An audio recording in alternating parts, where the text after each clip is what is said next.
નમસ્કાર, હું તો બોલીશમાં રોનક પટેલ આપનું સ્વાગત કરું છું. આજના મુદ્દાની વાત કરીએ, આજના એપિસોડની વાત કરીએ પહેલાં આજના સમાચાર કહી દઉં. છેલ્લા કેટલાક દિવસથી અને ખાસ કરીને રાજકોટની અંદર જે અગ્નિકાંડ બન્યો ત્યારબાદ આપણી હાઈકોર્ટ, આપણા પ્રદેશની અદાલત સતત સરકારને સતર્ક પણ કરે છે અને એ માટેની સૂચના અને આદેશ પણ આપે છે. હાઈકોર્ટે તમામ કોર્પોરેશનોમાં મ્યુનિસિપલ કમિશનરથી લઈ તમામ અધિકારીઓની તપાસના આદેશ આપ્યા છે. કાયદા પ્રમાણેની ફરજ બજાવવામાં બેદરકારી દાખવનાર અધિકારીઓ તેમજ પોતાની ફરજ પ્રમાણે કામ ન કરનાર અધિકારીઓની તપાસ કરવાના આદેશ અપાયા છે. એનો મતલબ જે ફરજ નથી નિભાવતા તેમની પૂછપરછ કરવી, તેમની તપાસ કરવી, એવા હાઈકોર્ટે આદેશ આપ્યા છે. સાથે એ પણ કહ્યું છે કે તાજેતરમાં બનેલી ઘટનાઓ પૂરતું જ નહીં, ગેરકાયદેસર બાંધકામ, ફાયર સેફટી સહિતના મુદ્દે કાયદેસરની ફરજ બજાવવામાં જે લોકોએ ચૂક કરી છે, જે અધિકારીઓ ચૂક કરી છે તેમની સામે કાર્યવાહી થવી જોઈએ. ઉચ્ચ પદ પર બેઠેલા અધિકારીઓની ફરજ ચૂકના કારણે જાહેર સ્થળો પર દુર્ઘટનાઓ બને છે અને જાહેર સ્થળો લોકો માટે અનસેફ બને છે, એટલે કે નાગરિકોના જીવનું જોખમ બને છે અને આવી ફરજ ચૂક કરનાર અધિકારીઓને બક્ષવા નહીં તેવા પણ અદાલતે આદેશ આપ્યા છે. સાથે જ કહ્યું છે રાજ્ય સરકારના સુપરવિઝનમાં યોગ્ય અને કડક તપાસ થવી જોઈએ. શહેરી વિકાસ વિભાગના પ્રિન્સિપલ સેક્રેટરીને 4 જુલાઈ સુધીમાં રિપોર્ટ રજૂ કરવાનું કહ્યું છે. આપણી અદાલતે ઘણી ગંભીરતાથી કાર્યવાહી કરવા માટે રાજ્ય સરકારને આદેશ આપ્યા છે. આશા રાખીએ આપણી સરકાર આ પ્રકારેની કાર્યવાહી કરે. આપણી સરકારે અગાઉ જેટલી પણ દુર્ઘટનાઓ થઈને ત્યારબાદ નક્કર કાર્યવાહી નથી કરી. ચમરબંધી નામનો જે શબ્દ ડિક્શનરીમાં ઇન્ટ્રોડ્યુસ કર્યો છે એ ચમરબંધીને શોધ્યા નથી. એ જ કારણ છે એક પછી એક દુર્ઘટનાઓ થતી રહી છે. હું પહેલા દિવસથી કહું છું અધિકારીઓ વિરુદ્ધ નક્કર કાર્યવાહીની જરૂર છે. હજી સુધી નથી થતી એ પણ હકીકત છે. એ સુરતની દુર્ઘટના હોય, વડોદરાની હોય કે મોરબી નગરપાલિકા, કોણ કોને છાવરે છે એ સરકારે વિચારવું પડશે. કારણ કે હકીકત એ છે દુર્ઘટનાઓ સતત થતી રહે છે, અનેક ગડબડીઓ સતત થતી રહે છે, પણ આ વખતે નહીં. હવે હદ થઈ ચૂકી છે એટલે દુર્ઘટનાઓના લગતી અને લાપરવાહીઓ જે થઈ છે ને એના એક એક અહેવાલ સતત હું આપના સુધી રજૂઆત કરતો રહીશ. કારણ કે આ અંતિમ લડાઈ છે, સત્ય માટેની અંતિમ લડાઈ છે. મારા ગુજરાતના નાગરિકોને સલામત બનાવવાની અંતિમ લડાઈ છે. છેલ્લી વાર કહું છું, આ વખતે જો ન્યાય ન મળ્યો ને તો ક્યારે નહીં. આ વખતે જો અધિકારીઓ બચ્યા ને તો આમાંથી કોઈ દુર્ઘટનામાંથી કોઈ શીખ નહીં મેળવે અને એટલે જ તમામે આ મુદ્દાને સતત જીવતો રાખવો જરૂરી છે. જીવતો રાખવો જરૂરી છે. કોઈ પણ ન બચી જાય તેનું ધ્યાન રાખવું જરૂરી છે. ખેર, હવે હું તો બોલીશ ને આજના મુદ્દાની વાત. હું તો બોલું આજે સતત 1169મો એપિસોડ અને 1169મા એપિસોડના 2 મુદ્દા છે. પહેલો મુદ્દો છે ગ્રાન્ટ સરકારની કે પક્ષની. જી હા, સરકારી તિજોરીમાંથી અપાતી ગ્રાન્ટ કોઈ પક્ષની માલિકીની ન હોઈ શકે, પણ કેટલાક નેતાઓએ પોતાના પક્ષની માલિકીની બનાવી છે. એટલે બોલવું છે, દમખમ સાથે બોલવું છે, કારણ કે નફટાઈની પરાકાષ્ઠા એ નેતાએ કરી છે એટલે બોલવું છે. અને બીજો મુદ્દો છે હવે તો લાજો. જી હા, એ લોકોને લજવવા જરૂરી છે, એમને લાજ કાઢવી જરૂરી છે જે ભગવા પહેરે છે પણ ભગવાનો મતલબ સમજ્યા નથી, ભગવાની પવિત્રતા સમજ્યા નથી, એવા સો કોલ્ડ સંતો માટે બોલવું છે. દમખમ સાથે બોલવું છે, કારણ કે એમને પણ હવે હદ કરી છે. શરૂઆત કરીએ ગ્રાન્ટ સરકારની કે પછી રાજકીય પક્ષનીથી.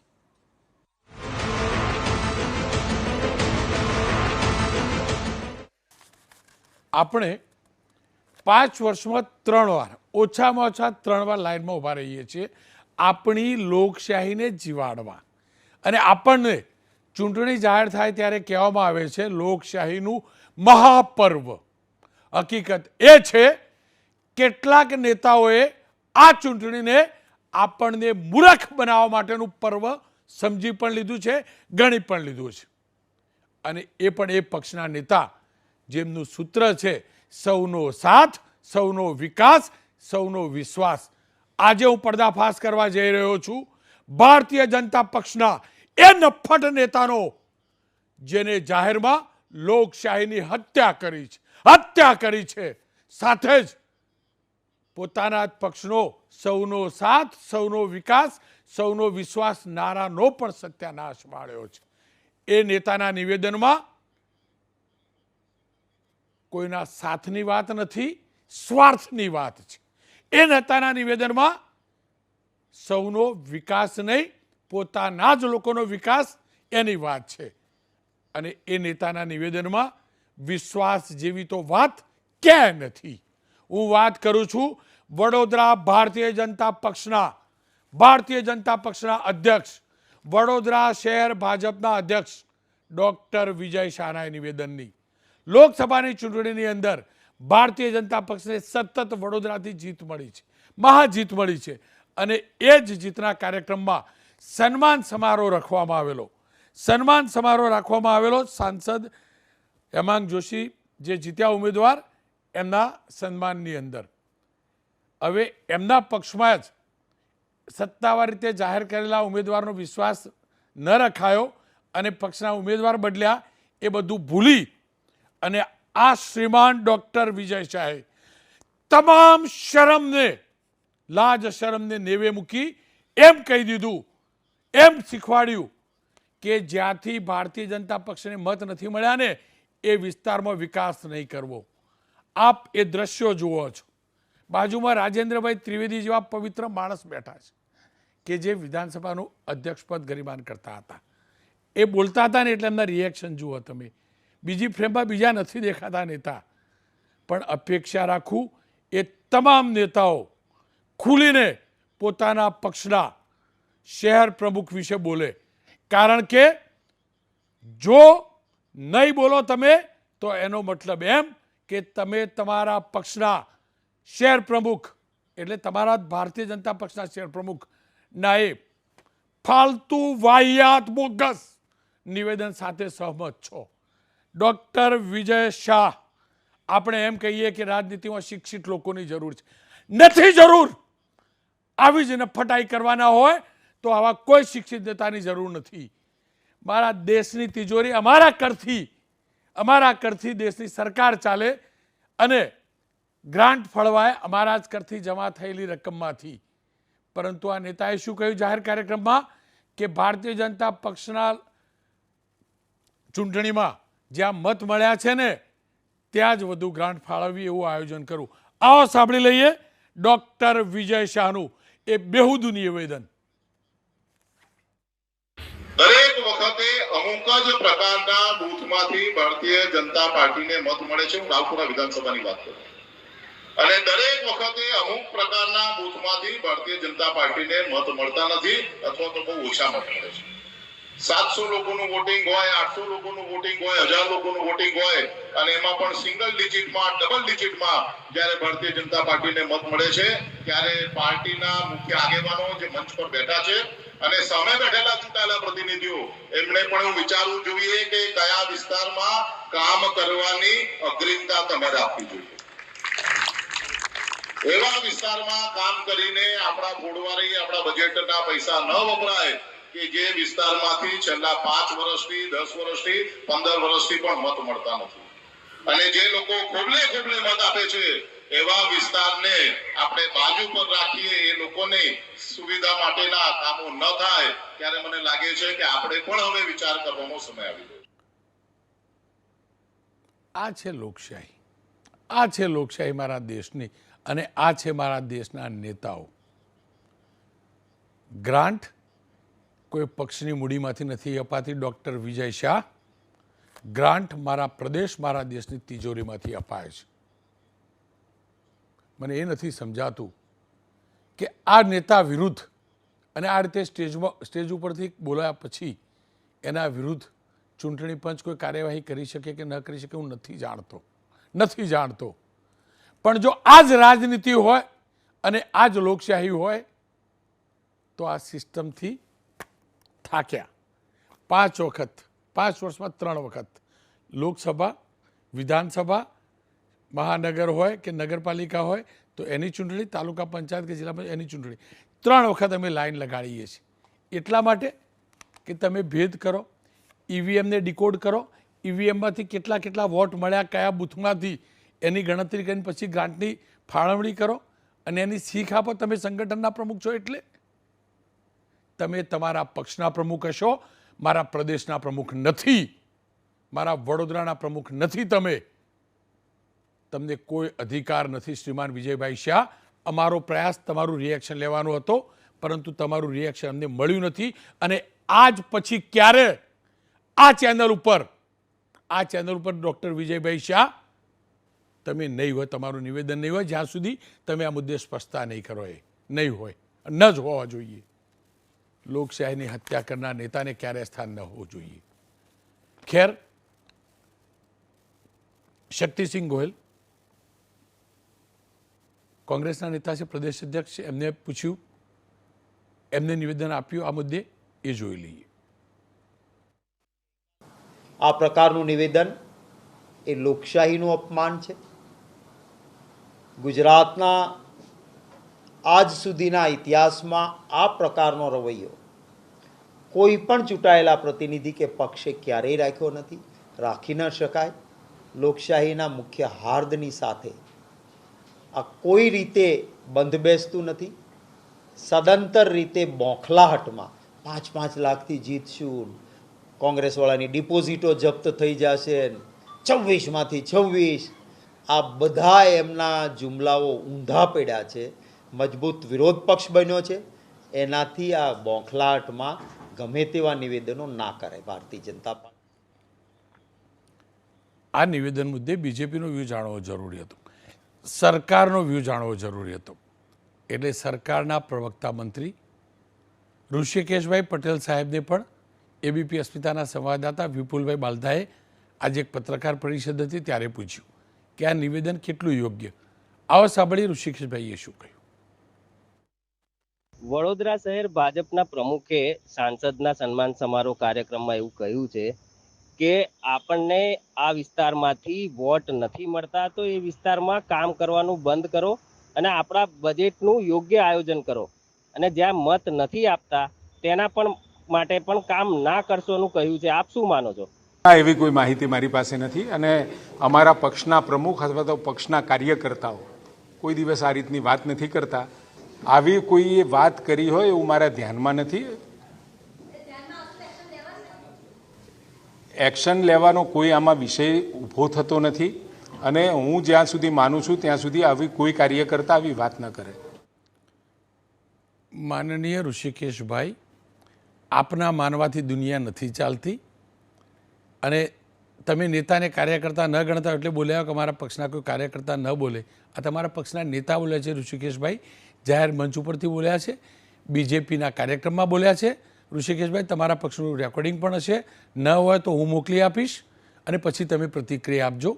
તમે શું માનો છો એ નહીં, તમારા પક્ષના શું નેતાઓ માને છે ને એના ઉપર પ્રકાશ પાડજો.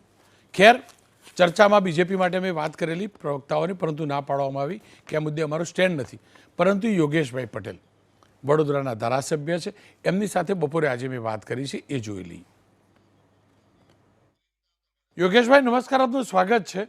યોગેશભાઈ, તમારા પક્ષના એટલે કે બીજેપીના શહેર અધ્યક્ષ, વડોદરા શહેર અધ્યક્ષનું જે નિવેદન આવ્યું છે ગ્રાન્ટ અને વિકાસના કાર્યોને લઈ, એ નિવેદનને આપ કેવી રીતે બોલવો છો? એમ નહીં સાહેબ, હું તો 1990થી ધારાસભ્ય 8 વખત સતત જીતેલો છું. બધા અમારા શહેરના દરેક ધારાસભ્ય કરતાં 8 મારા વધારે વોટ હોય. એટલે મારો કહેવાનો મતલબ, જ્યારે અમે ચૂંટાઈએ છીએ અને વિધાનસભામાં શપથ લઈએ છીએ તો અમારે કોઈ બી જાતિનું એ ના રાખવું પડે. કોઈ પણ જાતિના કોઈ બી કામ હોય, હા ખોટું કામ લઈને આવ્યો તો એનું કામ કરવાનું ના હોય, બસ સાચું કામ હોય. હું તમને એના દાખલા આપું છું. એ વખતે મારામાં મુસ્લિમ એરિયા રાવપુરામાં વધારે હતો, નવાપુરા અને મચ્છીપીડા બધું. તો એ વખતે પણ અમારા ઘણા કોર્પોરેટર, મારા કાર્યકર્તા કે આ ખાડાવાળો મુસ્લિમ એરિયામાં રોડ જાય છે તો નહીં કરવાનો. તો હું એમને સમજાવું કે આ રોડ આગળ તો પાછો હિન્દુ એરિયામાં જાય છે ને આ એરિયામાં આ રોડ પરથી હિન્દુ બી જશે, બીજી જ્ઞાતિના જશે, તો આપણે રોડ બનાવવામાં વાંધો શું? તો બધા માની જતા હતા. ખાડા પડ્યા હોય મુસ્લિમ એરિયામાં, પાણી ભરાતું હોય, મચ્છર થતા હોય, પછી એ મચ્છર તો એવું નથી એવું તો કે મુસ્લિમોને જ કરડવાના છે, હિન્દુને બી કરડે. આવું બધું સમજાવીએ તો લોકો સમજી જતા હતા. એ વખતે રાયટ વખત ચાલતા હતા, છતાં પણ હું બધાના કામ કરતો.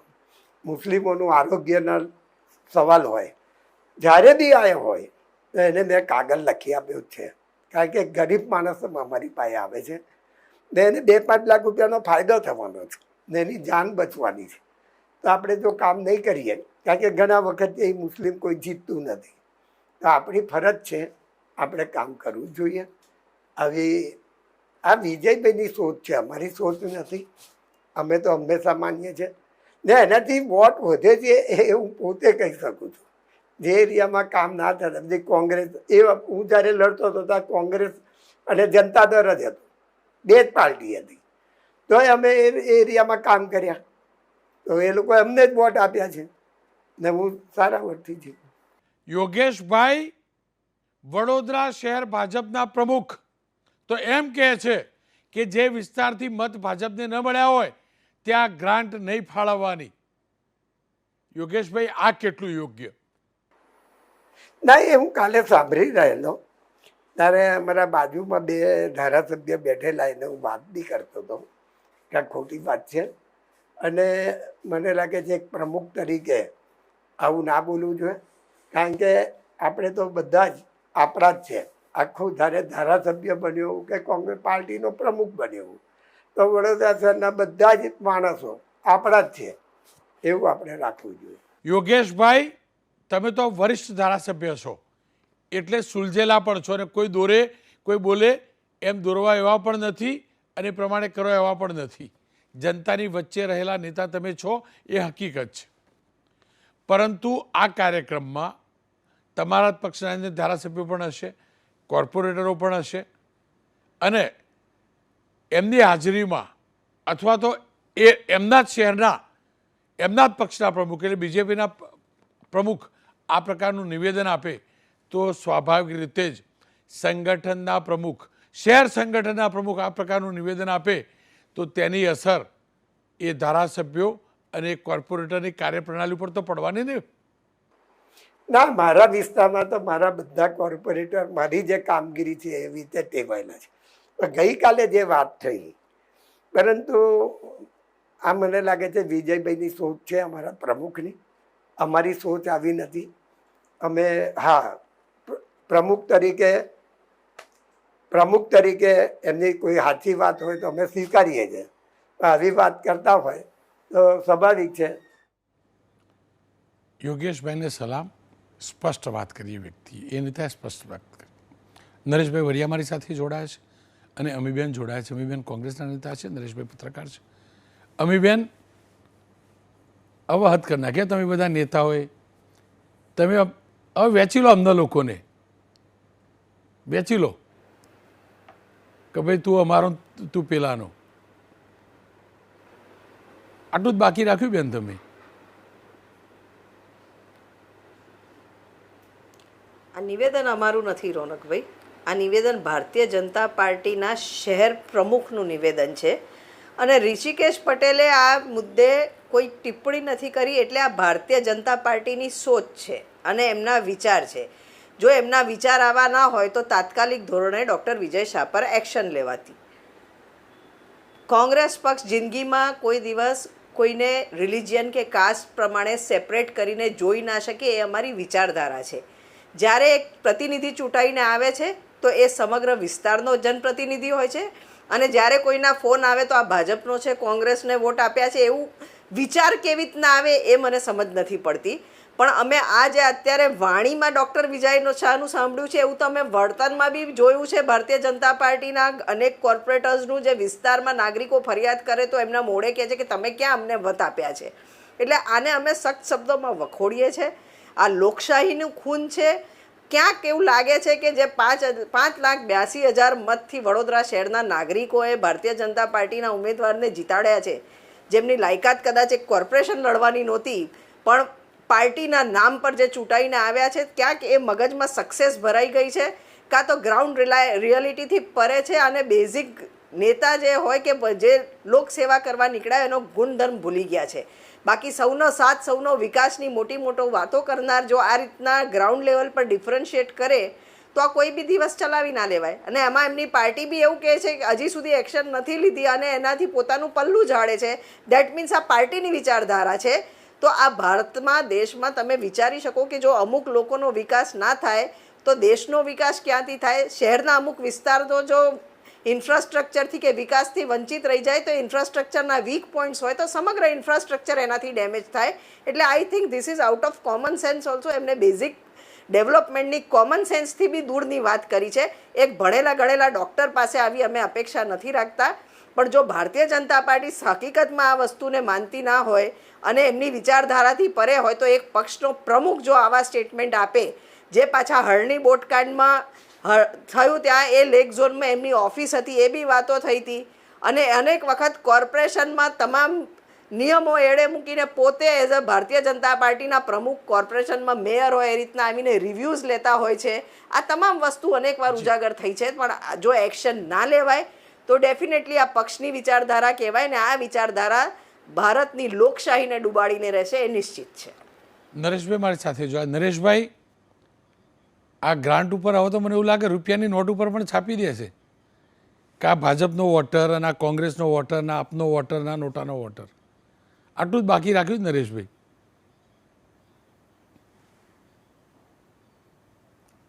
રોનકભાઈ, જે વિજય શાહનું નિવેદન છે એ બેશરમ પ્રકારનું અને નિર્લજ્જતાપૂર્વકનું નિવેદન છે. એ પક્ષના પ્રમુખ તરીકે જો એમ કહેતા હોય કે ગ્રાન્ટ એવા જ વિસ્તારમાં આપી કે જ્યાંથી એમને મત મળ્યા હોય, આ માત્ર એમનું નિવેદન વખોડવા પાત્ર છે, પણ આ દેશના બંધારણનો ભંગ કરનાર છે.